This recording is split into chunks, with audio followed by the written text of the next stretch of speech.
Assalamu alaikum everyone, and welcome to CAIR on Air, the Muslim Action Hour. Today we have a call to action for everyone because today's the last day to fill out the census.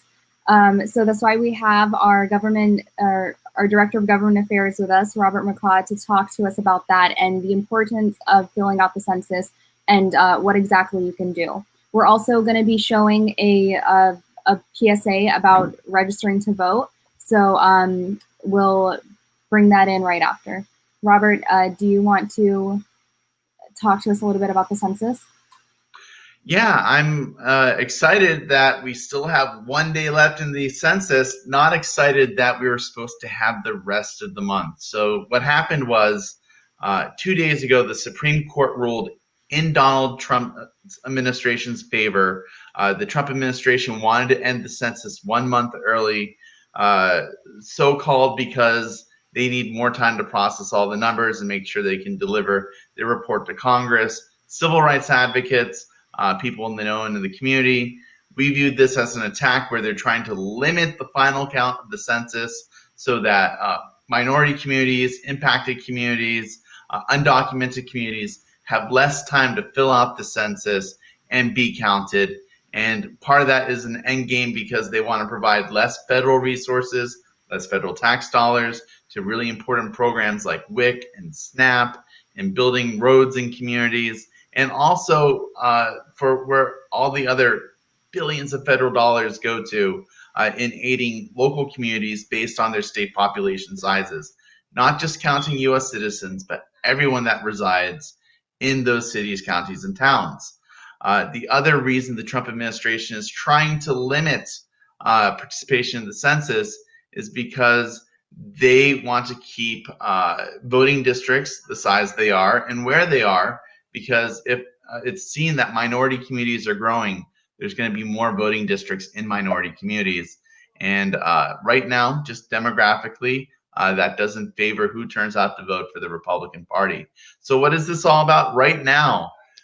CAIR is calling on, urging, begging everyone who has not yet filled out the census to please do so by 11 p.m. Eastern Standard Time tonight. And there's 3 really important ways you can fill out the census. The easiest is go online, visit the website my2020census.gov. Again, that's my2020census.gov. If you have not filled out your census form, do so. If you know someone that has not done it, tell them to do it now.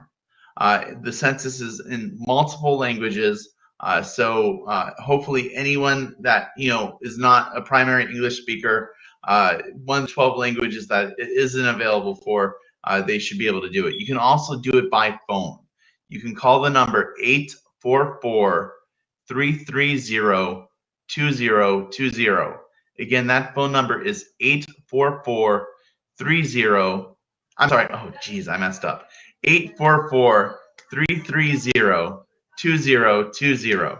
And again, and we'll leave that in the comments section too, just to make sure we do the right thing. And you can answer on phone over 12 languages. And if for some reason you are like one of my family members that I've seen the census is just still sitting on their desk, I'm going to call them right now and tell them to mail it. But it has to be postmarked by 5 o'clock. Well, it has to be postmarked by the time the post office closes. If your post office closes by 5 o'clock, stop watching us. Fill out the census. Get there. Don't get in a car accident, but get it done. If your post office is open till this evening, fill out the census. Go there. Submit it. It needs to be postmarked today. In her dissenting opinion, Supreme Court Justice Sonia Sotomayor wrote that the court's decision, the harm caused by rushing this year's census count is irreparable, and that states will suffer their long-lasting impact for at least the next 10 years because of the lower count that the census will have. This is a gift from the Trump administration that we don't want. So fill out the census. Go out today. Stay at home. Do what you gotta do, but please fill it out. So that's my PSA, my breakdown. Any questions? We're gonna bring on Christine Mohammed. She's the executive director of CAIR Pittsburgh. So she'll also get to give her input about the census and the importance of filling it out. Oh, that'd be great to bring Christine now. Hey, assalamu alaikum, sister. Your mute's on. Wa alaikum salam. Thank you so much for having me, and thank you for encouraging people to go out there and fill out that census, because it is very important. It helps determine a lot of the government and state local funding that happens within your area, even down to emergency response and how that works out. So please get out there, be safe, but make sure you fill it out and get it turned in tonight before the deadline. Absolutely. Thank you. So we're also going to go into the topic of voting and voter registration and the importance of that. But before we give our input, we want to show the CAIR PSA about voting, about registering to vote. Sorry, I'm pulling it up right now. Registering to vote, turning out, making sure to vote, voting early, all those things. Just get it done, people.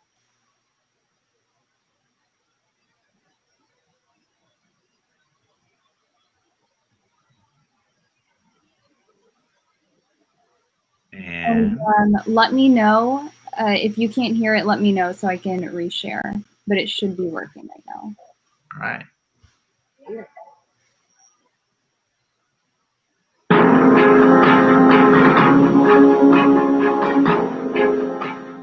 The general election is just weeks away. What is your plan to vote? Are you registered? If so, are you voting early, or by mail, or in person? The Council on American Islamic Relations is encouraging all Muslims who have not yet registered to vote to do so now, before state registration deadlines close. The 2020 general election is a pivotal moment for the history of our nation and American Muslims. There's a lot at stake for our community, and this election presents Muslims with the opportunity to unite and work together to ensure we are civically engaged, registered to vote, and to turn out to vote at larger numbers than ever before. To make registering to vote easier, visit our election website, muslims.vote, to check out our voter resource page, and to check if your state's registration period is still open, and how to register from the convenience of your own home. Are you already registered to vote? Great. Make sure you and your family have a plan to vote. Many states have early voting periods, with some starting as soon as September and many opening in October. Because of COVID-19, some states also opt to conduct early voting by mail. Absentee voting or voting by mail is also available in most states, with some states directly sending ballots to registered voters and other states setting up systems to request mail-in ballots. Either way, visit muslims.vote to find what options are available for early, absentee, and voting by mail in your state and what the deadlines are for each option. This election, make sure the Muslim communities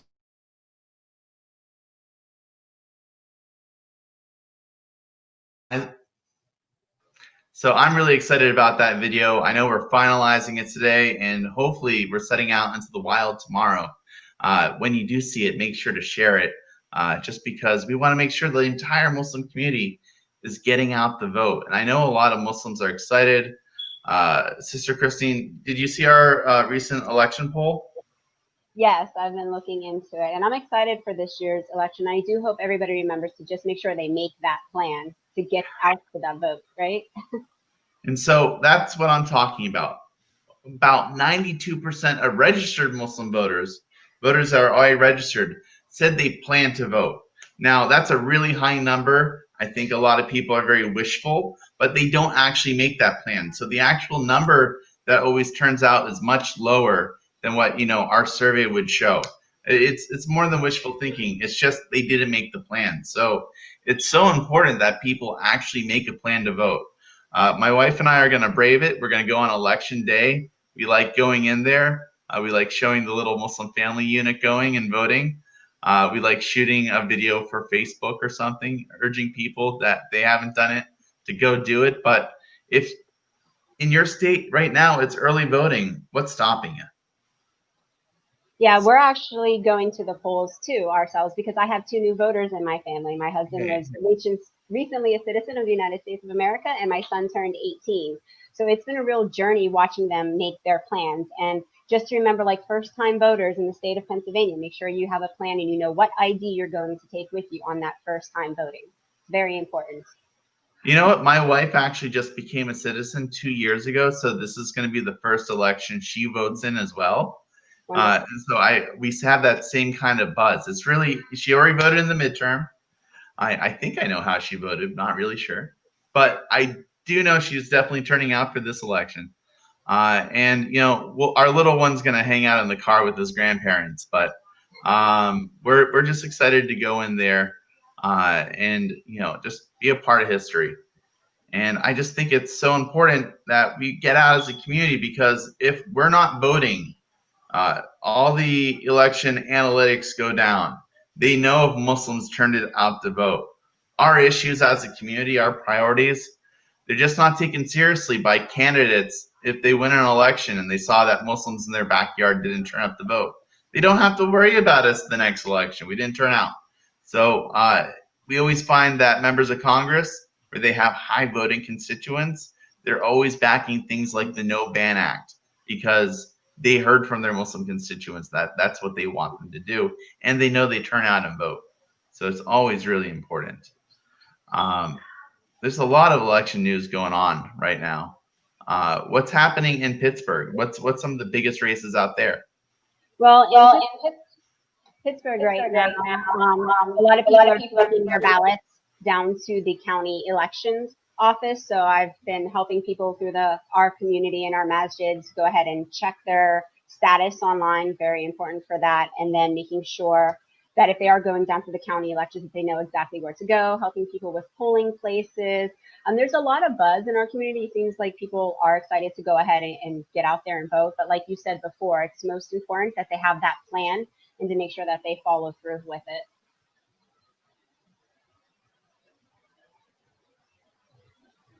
I'm really excited because your chapter is one of the over 22 CAIR offices that have requested a sea grant that we're providing to chapters and cell phone numbers. And CAIR National has distributed over 200,000 cell phone numbers to CAIR chapters that are actively getting engaged in this election and texting people with texting banks virtual, you know, COVID in mind. But we're really getting out the Muslim vote. If there's over 1 million Muslim voters, we have a robocall reaching out to 140,000 landlines, which represent some 400,000 families. In addition to that, we're trying to text to over 200,000 individual Muslims, just reminding them about the election day, asking that they want an election reminder. I'm excited. CAIR has never been doing something at this scale ever before. We're excited to definitely be a part of that initiative, because I feel like it's very important for our community to get our narrative out there, to have our narrative heard from our perspective, not from somebody else's. And so we're very excited to jump on board with the phone banking and reminding people to get out there and vote. So thank you for doing all that work with us. Oh, I mean, I can't do it without like robust and active CAIR chapters like yours, just kicking butt and, you know, making sure the community is registered and turning out.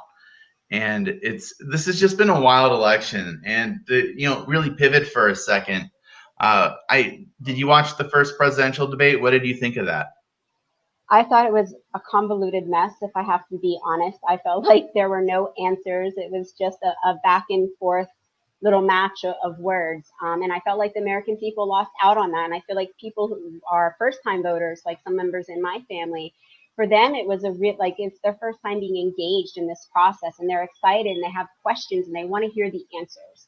And to just see those answers pushed to the side because of nitpicking and then, you know, insults, and how it just continued with arguments speaking over one another, it was really a disservice to them. And that's the first time I've ever seen that kind of debate happen. And I just kind of stood back and kept saying, am I seeing what I'm seeing? Like, what's going on here?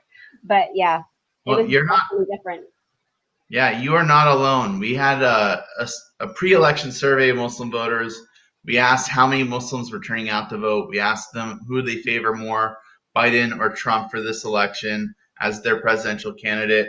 70% said Biden, and 15-20% said Trump. But what I found really interesting is your response to the presidential debate. 21% of Muslim voters said they were really unsure who won that last debate, just because it was so chaotic. 58% thought Joe Biden won, and 14% thought Trump won. But now we're not having a second debate. Instead, tonight we have two dueling town halls. I don't even know how to split my coverage to watch both. I'm gonna have to watch a rerun or something online. But I just wanted to let people out there know that there tonight, instead of a debate, there's a town hall, and there's a town hall being hosted by ABC at 8 p.m. Eastern Standard Time, and then there's a dueling 8 p.m. Eastern Standard Time town hall for Trump that's being hosted by NBC. And so you can get those over, ABC or NBC streaming. You can watch it on Facebook or, through Twitter. It's going to be all over YouTube. Basically, anywhere that main traditional broadcasting networks are on, even over the airwaves, you should be able to get it. I think I'm going to try to tune into both, going back and forth just to see how they're going. But I think we're gonna do that too over here in our house as well, because like I said, first-time voters. I feel like it's a disservice to them still, because you want to hear both sides, and so it's going to be hard. I think we're going to have one on the computer and maybe one on an iPad somewhere, and try to catch both. You know what? I think if you have them both talking at the same time on two different channels, it really won't be much different than the last debate. That's actually true. I have to agree with that one. That's exactly what happened. So I'm really excited, though. I'm going to try to watch it. I don't think I'm going to live tweet it the way I did the last debate. Maybe I'll put some commentary out there. But any parting thoughts for viewers out there? What's your big picture message? My big picture message is, please make your plan. As I've said earlier, get out there and vote. Let your voice be heard. Don't let it sit silent. Don't let these changes in policies and things happen without your voice. This will affect our communities and our families and our children in the future. So get up and do it. And at my house, it's a civil duty. So hopefully you'll go make your plan, and please get out there and vote. I think that's so important. I'm just going to stick with your message. Make a plan to vote. All right. Well, thank you, Sister Christine. Thank you, Sister Ion, for being our producer and making this program always go so smooth. To the viewer, CAIR on the Air is every Tuesday and Thursday at 3 o'clock. I know we had a late start today, but tune in next time, same bad channel of 3 o'clock on Tuesday and Thursday, Eastern Standard Time. Thank you so much. Assalamu alaikum. Assalamu alaikum. Thank you.